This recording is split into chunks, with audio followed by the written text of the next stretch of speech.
السلام علیکم ویورز، آج ہم بات کریں گے حجاز ریلوے کے بارے میں۔ حجاز ریلوے کے منصوبے کو کون نہیں جانتا، یہ عثمانیہ سلطنت کا ایک شاہکار منصوبہ تھا جو مسلمان زائرین کو عمرے اور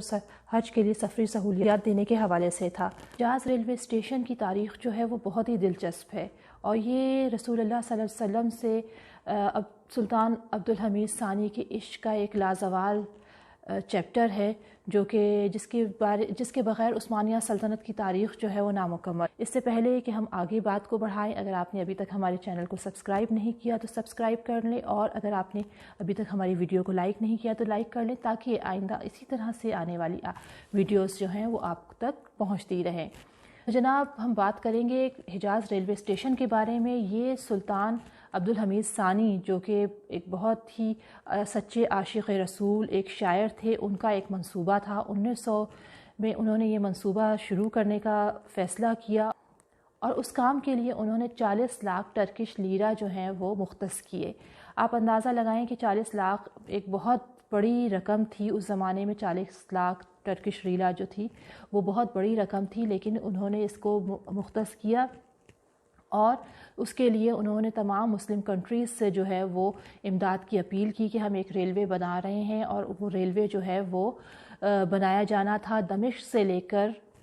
حجاز مقدس تک، مکہ مدینہ تک، اور اس کے بعد اس کو ایکسٹینڈ کیا جانا تھا مکہ تک۔ یہ پروگرام تھا، اور یہ گزرنا تھا دمشق سے ہوتا ہوا سیریا سے، اور اس کے بعد جو ہے یہ عربین کنٹری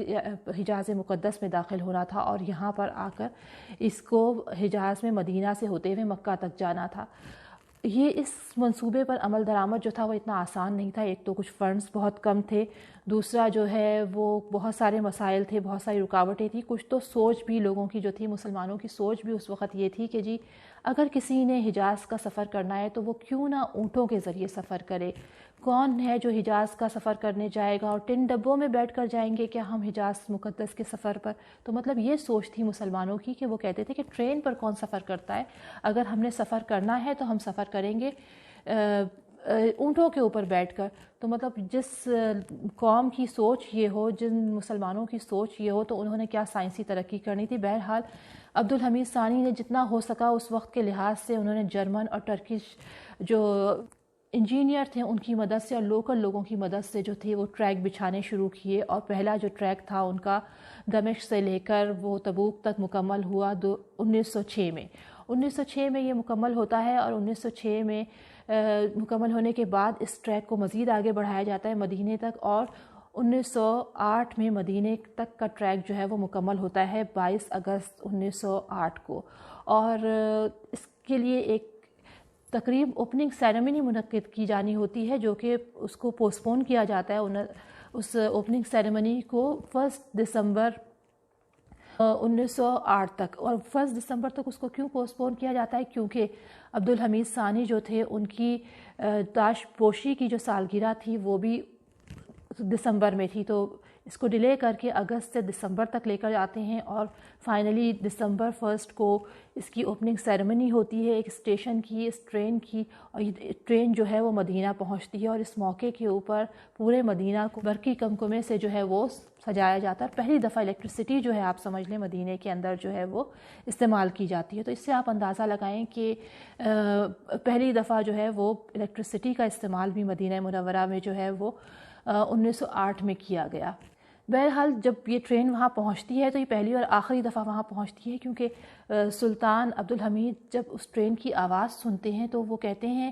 کہ جی یہ کیا، میرے آقا کے شہر میں اس قدر شور، اور وہ اپنے ہاتھوں سے کچرا اٹھا کر جو ہے وہ اس ٹرین کے اوپر مارنا شروع کر دیتے ہیں، اور کہتے ہیں کہ آئندہ سے یہ ٹرین جو ہے یہاں نہیں چلے گی، کیونکہ یہ مدینہ منورہ کا تقدس جو ہے پامال کر رہی ہے، اس کی آواز جو ہے مدینہ منورہ کا جو ہے تقدس پامال کر رہی ہے۔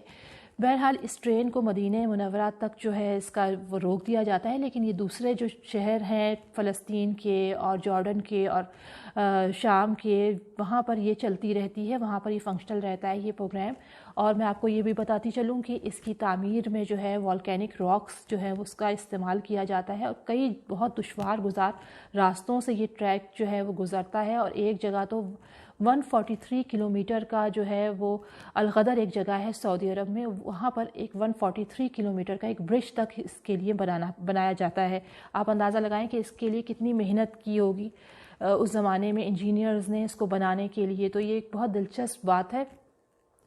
آج بھی اس کے جو ڈبے ہیں، اس کی جو باقیات ہیں اس ٹرین کی، وہ مدینہ میوزیم کے اندر جو ہے وہ پریزرو کی ہوئی ہے۔ یہ جو ریلوے ٹریک تھا جو بچھایا گیا تھا حجاز ریلوے کے نام سے، یہ کافی عرصے تک چلتا رہا، یہ مدینے نہیں آتا تھا، لیکن یہ دوسرے شہروں میں جو دوسری جگہیں تھیں سلطنت عثمانیہ کی، وہاں یہ ٹریک جو تھا فنکشنل تھا۔ لیکن 1914 میں جب جنگ عظیم شروع ہوتی ہے پہلی، تو اس کو روکنا پڑتا ہے کیونکہ کافی جگہوں سے ٹریک جو ہے وہ بم گرنے کی وجہ سے اور غیر ملکی جو ہے حملہ آوروں کی وجہ سے خراب ہو جاتا ہے، تو اس کو کافی دفعہ جو ہے وہ روکنا پڑتا ہے۔ پھر 1919 میں ایک دفعہ پھر جو ہے یہ مدینہ سے ٹرین آتی ہے، 1925 میں بھی آتی ہے، اور یہ صرف 2 ہی دفعہ دوبارہ یہ تاریخ میں ٹرین مدینہ تک آئی۔ اور اس کو بیسیکلی سلطان عبدالحمید ثانی کا یہ پرپس یہ تھا کہ اس کو ایکسٹینڈ کرنا تھا انہوں نے مکہ تک، لیکن وہ اس کو ایکسٹینڈ مکہ تک جو ہے وہ نہیں کر سکے کیونکہ ظاہر جنگ عظیم شروع ہو گئی تھی۔ اس کی باقیات آج بھی جو ہے وہ مدینہ کے میوزیم میں رکھی ہوئی ہیں، اور لوگ یہاں پر آتے ہیں اور یہ دیکھتے ہیں کہ ایک عثمانی خلیفہ نے کس طرح سے جو ہے مسلمانوں کی سفری جو ہے وہ ضروریات کو پورا کرنے کے لیے، ان کی سفری مشکلات کو پورا کرنے کے لیے کس طرح سے ایک ٹریک بچھایا تھا۔ اور یہ ایک مسلمانوں کا جو ہے ثقافتی ورثہ ہے یہ میوزیم۔ اگر آپ دیکھیں، اگر کبھی مدینہ جانے کا آپ کا اتفاق ہو تو آپ یہ اس میوزیم میں ضرور جائیے گا۔ اس میوزیم کے اندر ٹرین کی جو ہے وہ باقیات ہی نہیں، اور بھی عثمانیہ سلطنت کی کئی چیزیں جو ہیں وہ پریزرو کی گئی ہیں۔ آج کے لیے اتنا ہی، اگلے پروگرام میں پھر کسی اچھے سے موضوع کے ساتھ ملیں گے۔ اگر آپ کو ہمارا پروگرام پسند آئے تو اس کو لائک کریں اور ہمارے چینل کو سبسکرائب کریں۔ اس کے ساتھ مجھے اجازت دیجیے، اللہ حافظ۔